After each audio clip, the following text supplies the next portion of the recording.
Welcome to the Campus Leadership Challenge. My name's Josh Farr and I'm the founder of Campus Consultancy. If you've already RSVP'd to this week, if you're in it, if you're involved, if you're a member of the Campus Leaders community, you've got something really cool in store for you. And if you're not, it's not too late to sign up. So make sure you go to the Facebook Campus Leaders community group and sign up to the challenge right now. This video is designed to kick off the challenge, which is all about productivity. And this month, what we want to focus on, what you'll get out of this month, are practical skills, tools, frameworks, and not only that, but the experience of applying it and being more productive. So in this video, I want to take you through some tips and tricks that have helped me be really productive in my own life, but also give you some frameworks for thinking about, well, what does productivity really mean? And does that just mean we're going to be busier? The first thing that's crucial to know with productivity, and will really frame up this month, is that there's nothing, I think it's a Peter Drucker quote, he said, there's nothing that's a bigger waste of time than doing productively which should not be done at all. So we're not trying to just say do more. The first part of productivity is figure out what do you really want and where are you headed? So for a quick little activity, what I'd love you to do, wherever you are, if you're watching this right now, just close your eyes. You have your eyes closed for just 15 seconds. And I want you to imagine it's the end of the year. See yourself there. And imagine that 1, 2, or 3 things are different in your life. See yourself there. What's changed? Is it family, finances? Do you have a new job? Are you in a new degree? Have you read a certain number of books? Have you learnt a new skill? Just take a few seconds. Pause this video if you need to. And think about what would you like to be different at the end of the year. Now, if you've paused or you've unpaused and you're back, open those eyes up again and think about if nothing changes in our life, nothing's going to change. Now, what we've done in the past has got us where we are today, and that's amazing. There's so much to be grateful for. But we also want to know if we want the future to be even better, we want to grow and we want to serve at a higher level, we need to grow and develop too. And in this productivity month, what we want to dig into are the tools and habits and techniques that you can use to get there. So the first thing I want you to do today is I want you to think, if you could measure your life in only 5 different categories, what would those categories be? Is it how much you help people? Is it your finances? Is it career, relationships, family, personal development, your academics? Pick 5 areas that are really important to you. And throughout this month, every week on a Sunday night before you start the new week, I want you to think about those 5 areas and give yourself a score out of 5 in those areas. So 5 and 5, 5 areas, and give yourself a score out of 5.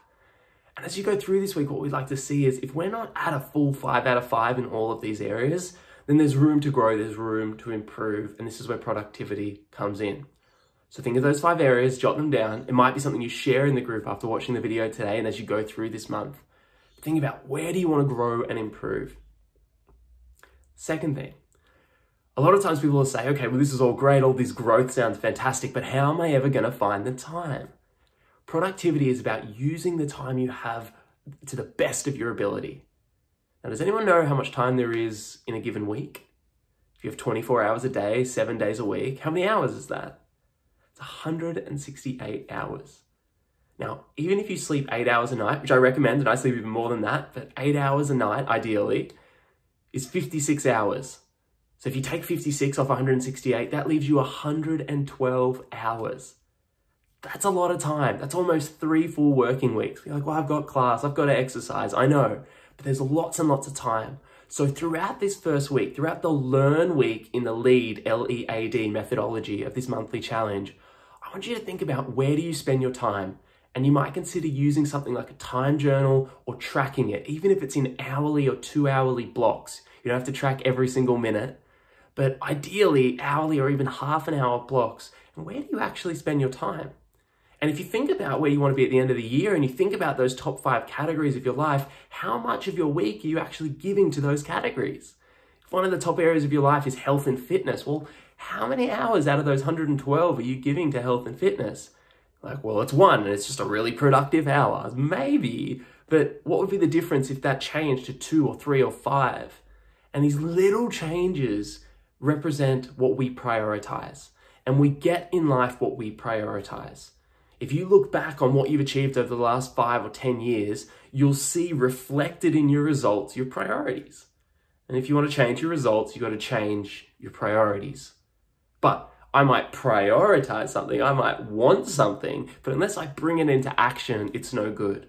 So to take this from something that we want, a desire or a value, and make it a priority, it means we've got to do 2 things.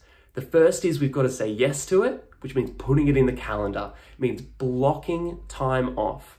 So as you'll see throughout this week, one of the things we'd love for you to do to be more productive in any area of your life, whether it's your money, your career, your studies, your relationships, your student club, your personal development, if you want to read a bunch of books, whatever it happens to be, is you've got to block time off. It's got to go into your calendar. If it's not in your calendar, it's not getting done. Some of you are like, I don't really, what's this calendar talk? Something I really recommend is a Google Calendar. It's free, I'm filming this on an iPhone right now. It goes on phone, laptop. Other people can view your calendar. You can move things, color code things. What I love about Google Calendar is it has 12 different colors. And so those colors represent different areas of my life. So I can see visually in my calendar, how much am I prioritizing my friends and family this week? How much am I prioritizing work? And then within work, I can split that into categories too. So the first thing to prioritize it is you've got to have it represented in your calendar. You've got to block time off. And I recommend no less than 1 hour or 2 hour blocks. Give yourself some wiggle room. Don't say, I've got to get this done in 7 minutes. Give yourself some time, be creative. The second thing you've got to do, while you say yes to some things, you've got to say no to other things. A massive tip in the productivity world is saying no to things that don't matter, things that aren't high importance. How do I figure out what's not high importance, Josh? Well, think about the end of the year. Where do you want to be? Think about those top 5 categories that you want to prioritize in your life. And if nothing else, just for this month. And think about what are the things that don't fit into those categories. What are the things that if you removed them, you would have more time for those things that are more important?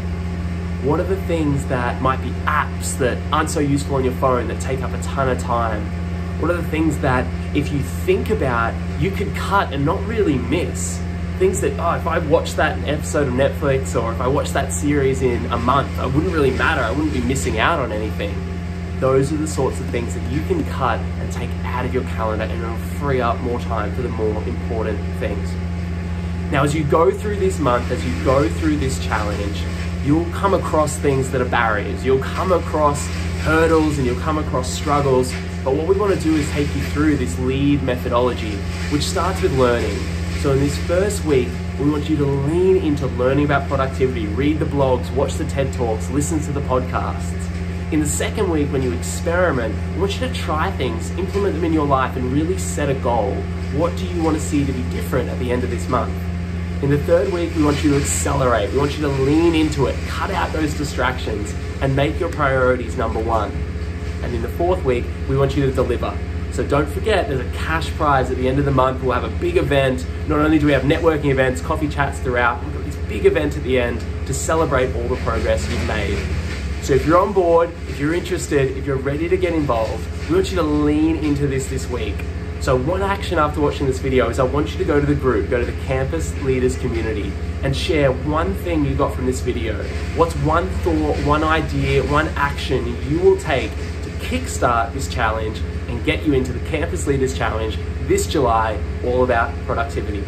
I can't wait to support you and guide you through this process. Thank you for being here. Invite and tell your friends about it. But most importantly, I hope you get a lot out of this month. And with that, see you very, very soon.